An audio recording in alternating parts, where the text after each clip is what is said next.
Stoic Secrets to a Restful Night and Productive Tomorrow. Have you ever found yourself lying awake at night, your mind buzzing with the day's events? Maybe you're replaying a conversation you wish had gone differently, or wondering why something small like spilling your coffee or receiving a kind gesture still lingers in your thoughts. These quiet moments before sleep can feel heavy, restless, and even overwhelming. But what if they could become something more, a sacred opportunity to think and grow? I'm sharing 7 Stoic practices that can transform your evenings into a time of clarity, purpose, and peace. This isn't about adding more to your plate. It's about stepping into a timeless conversation with philosophers like Marcus Aurelius, Seneca, and Epictetus, who wrestled with the same questions we do. How do we live well? How do we find peace? Picture us sitting by a fire, unraveling life's mysteries one thought at a time. For those new to Stoicism, it's an ancient philosophy that teaches us to focus on what we can control and let go of what we can't. It's practical, grounded, and surprisingly relevant to our chaotic modern lives. Let's dive in and see how Stoicism can light the way to a restful night and a productive tomorrow. Lesson 1. The Mirror of the Mind. Reflecting on your day. Let's begin with reflection, a cornerstone of Stoic wisdom. Marcus Aurelius, a Roman emperor who ruled by day and reflected by candlelight at night, saw this as a way to understand ourselves. It's not about judgment or guilt. It's about stepping outside your life for a moment and observing it like a philosopher. What did you do today? How did you respond when things didn't go as planned? Were your actions guided by reason or swept away by the currents of emotion? This practice is about self-discovery. Imagine this. Today, you snapped at a coworker because you were stressed. Instead of beating yourself up, ask, what triggered that? Could I have paused instead? Or maybe you stayed patient in traffic. A small victory. Acknowledge it. These moments are mirrors reflecting who you are and who you could become. Here's how to start. Tonight, take 5 minutes to replay your day. Think of 3 moments. 1 that challenged you, 1 that lifted you, and 1 that surprised you. What do they reveal? As Marcus Aurelius wrote, the happiness of your life depends upon the quality of your thoughts. Reflection shapes those thoughts. So, I'll ask you, what's one thing you did today that stands out? Why do you think it matters? Hold that thought. We'll build on it. Lesson 2. Armoring the Soul. Preparing for tomorrow. Now let's turn our gaze forward. The Stoics practiced something called premeditatio malorum, imagining what could go wrong. This isn't about pessimism. It's about preparation. Think of a sailor scanning the horizon for storms, not out of fear, but to steady the ship. What might tomorrow bring? A difficult conversation? A tight deadline? Picture it now, not to worry, but to armor your soul. Tomorrow you have an interview, and tension starts to build. Your mind is racing, stress feels overwhelming, and fear creeps in. How do you overcome it? First, recognize that fear often comes from imagining the worst possible outcome. Instead of letting negative thoughts take control, apply Stoic principles. Ask yourself, how would I respond to this situation? With calmness and strength? Perhaps you'd take a deep breath, steady yourself, and adapt to whatever comes next. By rehearsing this mindset, you're not creating anxiety. You're building resilience. The Stoics understood that while life is unpredictable, our response to it doesn't have to be. I once used this technique before a stressful presentation. I imagined forgetting my lines, then pictured myself pausing, smiling, and moving forward. When the day came, I felt ready, and it went smoother than I'd hoped. Athletes do this too, visualizing the game before it starts. Tonight, try it. What's one challenge you might face tomorrow? How can you prepare your spirit for it? Let's fortify ourselves together. It's not what happens to you, but how you react to it that matters. Epictetus. Lesson 3.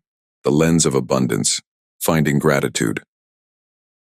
Gratitude might feel familiar, but the Stoics made it profound. It's not just saying thanks, it's a lens that shifts how you see the world. Picture your day as a painting. Where's the light? Maybe it's a friend's laugh, the smell of rain, or even surviving a tough moment. These aren't random. They're threads of abundance woven into your life. Now dig deeper. Why does this matter to you? That quiet walk home, does it mean peace? That shared meal, connection? Gratitude becomes stoic when it reveals your values. Seneca said, "He is a wise man who does not grieve for the things which he has not, but rejoices for those which he has." It's about cherishing what's here, not chasing what's missing. Let's do this together. Think of one thing from today that sparked joy or comfort. For me, it was a call from an old friend. It reminded me of loyalty. What's yours? Ask. What does this tell me about myself? This isn't fluffy positivity. It's a quiet rebellion against discontent. Lesson 4. Voices from the Ages. Reading Stoic Wisdom.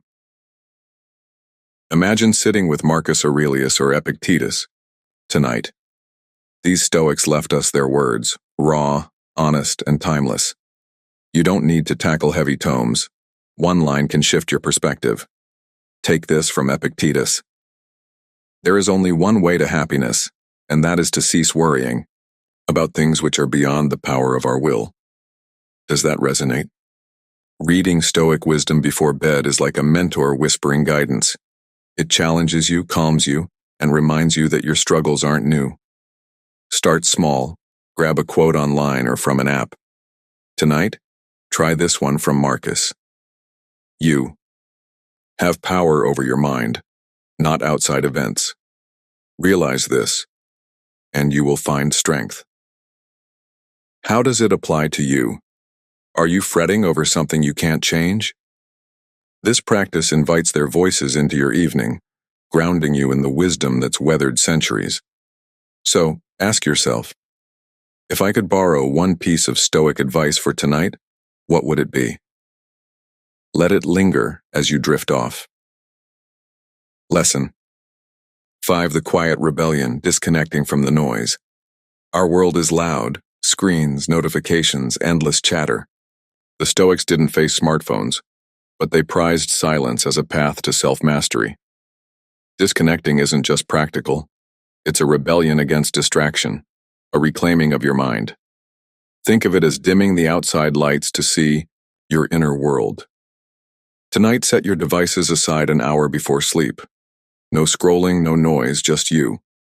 What do you hear in that stillness? A worry you've dodged?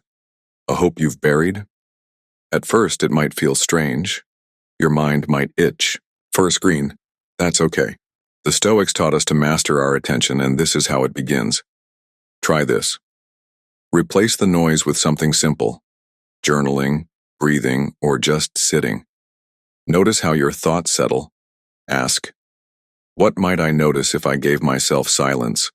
Tonight, this is where clarity hides, waiting for you to claim it. Lesson 6. The river of life. Letting go of what you can't control. Here's a Stoic truth that can change everything. You can't control the world, only your response to it.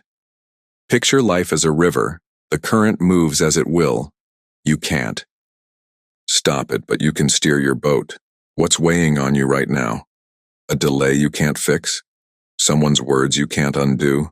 Ask, is this mine to carry? If it's not, let it go. Visualize it. A rock slipping from your hands into the water, floating away.